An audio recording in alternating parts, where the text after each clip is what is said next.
It's that time of year again. Shark Week. And yeah, maybe it's a little overhyped, a little too dramatized, but it still gives me an excuse to talk about one of the most incredible creatures on this planet.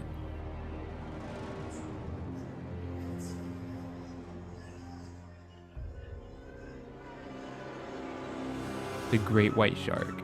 Shark Week is bet your ass it is.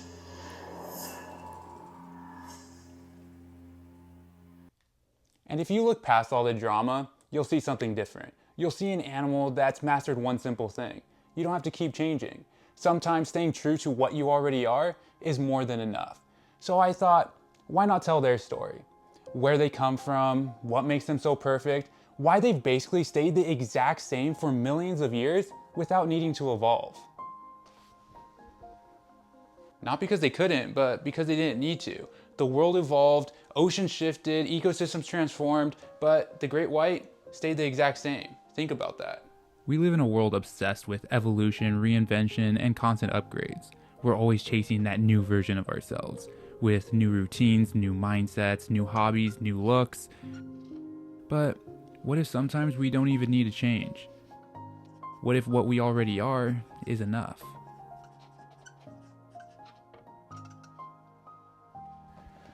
Maybe there's something we can learn from this animal while we learn about it.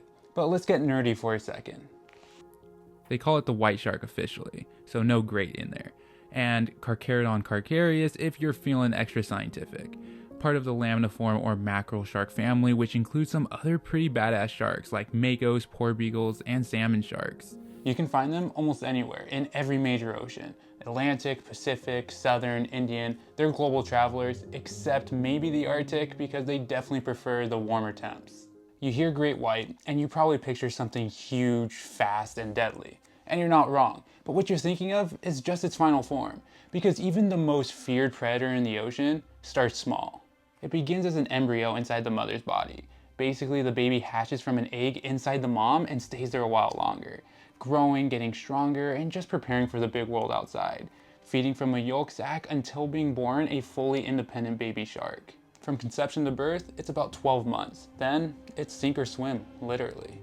And from that moment, they grow fast, and they don't just stretch in length, they also bulk up. They get thicker, stronger, faster, and on average, they reach up to 7 meters or 23 feet in length, making them the largest predatory shark species in the world. Honestly, there's probably even bigger ones out there because there's not a known maximum size yet.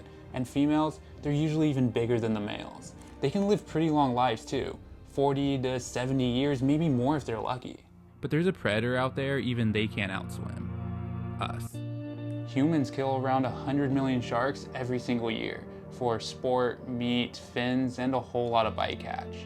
So when people say sharks are dangerous, I can't help but laugh a little bit because we're the real problem.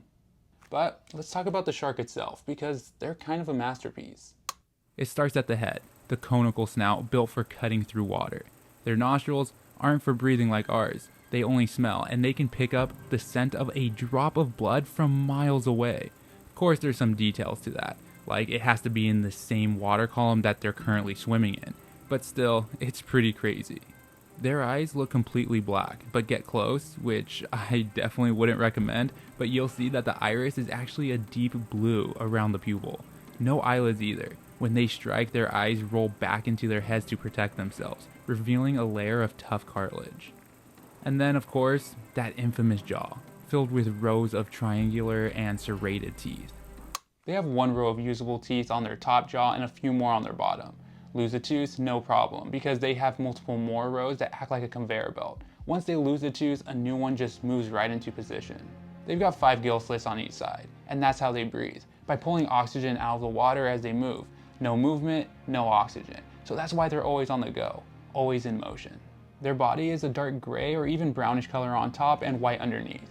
That's called countershading, and it helps them blend into their environment, like camouflage. From above, they blend into the ocean depths, and from below, they fade into the light above. Along their sides runs a lateral line, a sensory system that picks up the smallest vibrations in the water. It's a real-life superpower. If there's prey moving anywhere around them, they'll feel it. Now the fins, they're straight up engineered for control. That big dorsal fin on top, the classic shark fin, that's the stabilizer.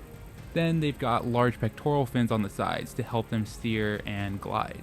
Underneath, there are the pelvic fins, and if it's a male, you'll see 2 claspers in between them.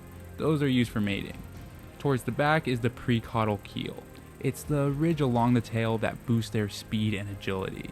Then finally, the caudal fin, the tail, crescent shape, top and bottom nearly the same size. It's the engine, the power. So you can see how everything about them is built with purpose. That's the incredibly simplified story of the great white and their anatomy. But somehow, despite their perfection, they've become the villain, that monster beneath the surface, even though you're more likely to win the lottery or get struck by lightning 300 times than get bitten by a great white. So when I look at a great white shark, I don't see a monster. I see something that the world can learn from. In a world where everyone's chasing the next version, this shark teaches us the value of trusting ourselves and focusing more on what makes you unique, what makes us us, and trusting that it'll get us to where we need to go. So, next time Shark Week comes around and the media's hyping up fear again, remember this story. Remember that beneath the surface, behind the drama, there's an incredible animal that has survived, been misunderstood, and needs our protection. An animal that reminds us what it means to stay true to ourselves. Maybe it's not about becoming something new, but to be who we are, fully, unapologetically. Let the world change, let everybody else chase the next big thing. But you, stay true to yourself because you're already enough. And if you ever forget that, there's a 400 million year old reminder swimming just beneath the waves.